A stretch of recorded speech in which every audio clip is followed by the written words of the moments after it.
কি করছো মম এত তাড়াতাড়ি তাড়াতাড়ি করে? বাড়িতে লোক এসেছে, গল্প গুজব হবে, তাই ভাবছি চট করে একটুখানি কিছু বানিয়ে দিই, পুচকাটা খাবে। হ্যাঁ, আমাদের বাড়িতে একটা ছোট্ট মেম্বার এসেছে। আর তার জন্য মম কি বানাচ্ছে মম? এই যে দেখ কি বানাচ্ছি, সিম নিয়ে নিয়েছি, ভালো করে দুদিকে রাস ছাড়িয়ে নিচ্ছি।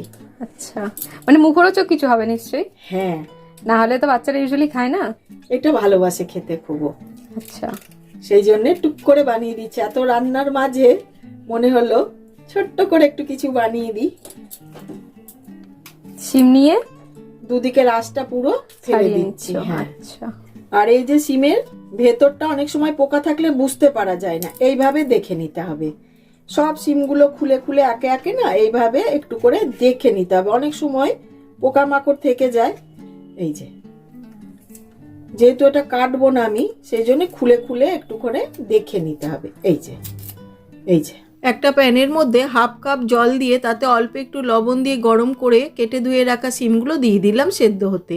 এখানে একটা প্যানের মধ্যে সর্ষের তেল দিয়ে চাক করে কেটে রাখা আলু দিয়ে দিলাম, অর্ধেক করে কেটে রাখা টমেটো, কয়েক কোয়া রসুন, একটা শুকনো লঙ্কা, একটা কাঁচা লঙ্কা, একটুখানি লবণ আর হলুদ দিয়ে উল্টে পাল্টে ভেজে নিয়ে ওপর থেকে এক মুঠো কাঁচা পেঁয়াজ কুচি দিয়ে ভালো করে নেড়ে একটি প্লেটে সমস্তগুলো নামিয়ে নিচ্ছি।